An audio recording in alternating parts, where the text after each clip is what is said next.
Oh, hello, this is Tak Chung from Walk with Tak. Welcome to my YouTube channel. If you enjoyed this video, please like, subscribe, and share. Please feel free to write to me at walkwithtak@gmail.com if you have any question regarding to this video or any other videos that I have posted in the past. If you have any video that you would like me to make, please let me know. I'm looking forward to hearing from you. In this video, I'm going to show you how to cook with template. Cook without recipe is probably the best way to cook. In this dish, I'm going to cook a chicken dish with different kinds of vegetables. Now, this chicken template probably is the best chicken template that I have ever had. The reason is that the chicken tastes wonderful. And because of the way of how I cook this dish, and this is known as a combinatory stir frying, what it means that I will cook the ingredients separately. And the reason is important because by cooking the ingredients separately, I will be able to better control its texture. And the end result, the chicken tastes much better than if you combine it and cook with the vegetable. But I'm only going to combine the chicken with the vegetable toward the end. Now, one of the most significant aspects of this cooking this dish is searing the chicken. Because searing are able to seal in the flavor of the meat and particularly provided much greater texture. And also, this method allow me to char the chicken as well. Now, as you can see here, some of the chicken already has been charred, even though I have only put it into the wok for a very short time. And the reason is that the chicken has been coated with cornstarch. Now, cornstarch plays an important role because by coating the chicken with cornstarch, it's almost like a breading. But it's very different from a flour breading, whereas a cornstarch breading able to char much quicker. And you can coat it with only a small amount of cornstarch. And in here, this 8 ounces of chicken, and I use about 1 tablespoon of cornstarch. The another thing that I have added to this chicken is that I added about 1 teaspoon of sugar.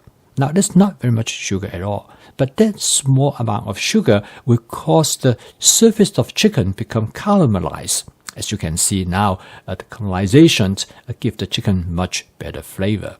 Now, this is an excellent method to cook chicken. However, the important thing in cooking the chicken this way is that the texture that you created in this chicken can only be created under this conditions.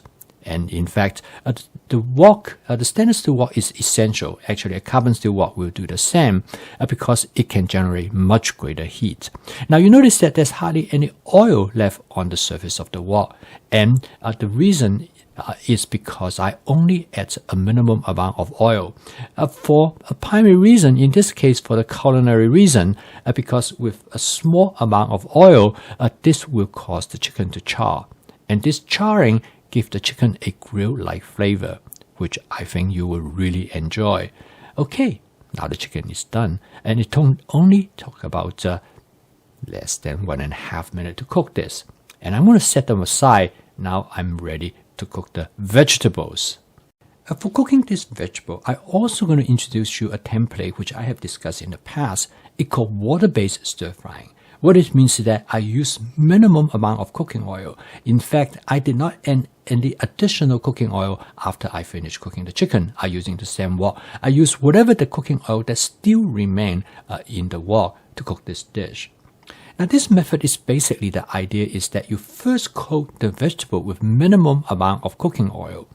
Now, as you can see is that there's a lot of generation of looks like smoke, but that's actually steam because the wok is very hot. And since I have no oil in it, so it really extracted all the moisture that come from the vegetable. And the next is that to continue to stir fry, I add a small amount of water. And the next thing I'm going to add in this dish is some king oyster mushroom. Now, the water-based stir frying, the idea is that you keep the wok temperature as high as possible. The reason for that is that the higher the temperature, the more likely for a chemical reaction known as the Maillard reaction to take place. The Maillard reaction is essential for generate flavor molecule on the surface of the food ingredients. Now, when I use only a small amount of oil, the vegetable is more likely to get burned because the surface temperature of the wok is extremely high.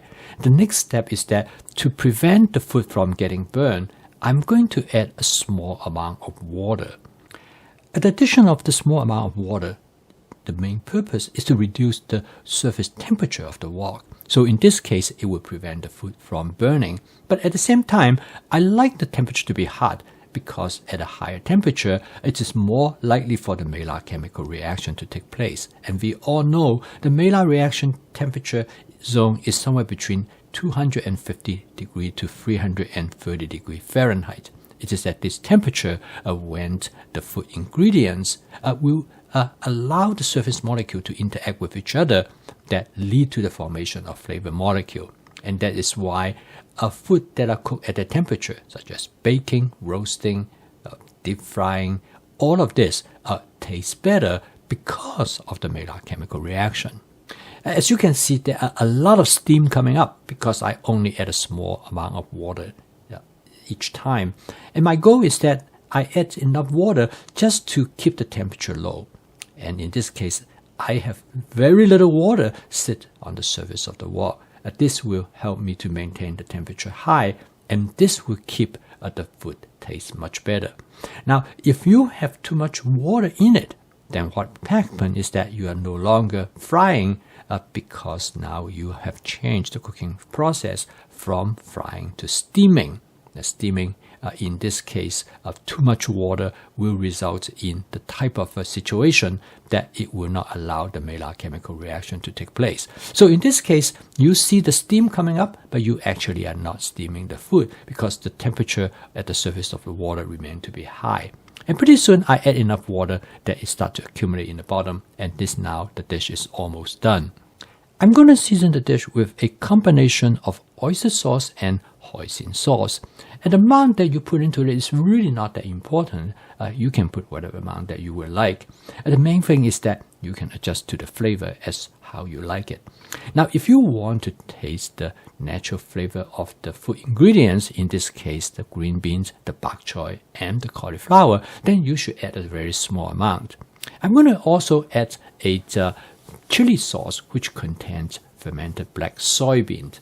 My wife loves blended black soybean, and I want to give this dish a slight spiciness to it. You can adjust the flavor of the dish whatever you like, and the best thing for you to do is that to use several basic seasonings agent. Sauces is great. Hoisin sauce and oyster sauce is a good foundation sauce for you to use. Okay, now I mix the chicken with the dish. It's almost done. All I need to do is stir fry everything together. So this way, the chicken is not cooked with the vegetable, so it retains its texture, which I cooked earlier, that little bit crispy flavor, as well as that nice char flavor. Last but not the least, I'm going to add some colored bell pepper. As we all know, that we eat with our eyes as well as with our tongue. And having the pepper in it with the color that you add to the dish make the dish more interesting as well as more enticing. The dish is very easy and fast to cook because it takes only about 7 minutes to cook the dish. That's including cooking the chicken as well as the vegetable. Now, home cooking, to me, one of the most important aspects is efficiency. For me personally, I probably would not have cooked every night if it would take me 1 hour or 1.5 hours to cook a meal. But for me, if I can walk in the kitchen and have dinner ready on the table in less than 20 minutes, then that's something that I will be happy to do. And this is the reason I developed the fast cooking system, which contains the 4 attributes, that is flavor chasing, advanced prepping, stir frying, and template-based cooking. I have already discussed the importance of template because this dish is cooked with template without using of any recipe, and by understanding the template, you're naturally able to create a dish. You have great confidence in it will taste great because you are familiar with the template.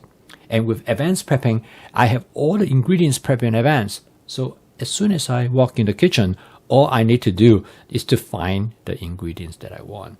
And with flavor chasing, you can adjust the flavor exactly how you like it. In this case, the combination of different vegetables that you choose, the chicken, how you cook it, and last but not the least, the cashew that you put on top of the dish. All of this are designed specifically to fit your personal preference, not just in general, but also specifically on that particular night.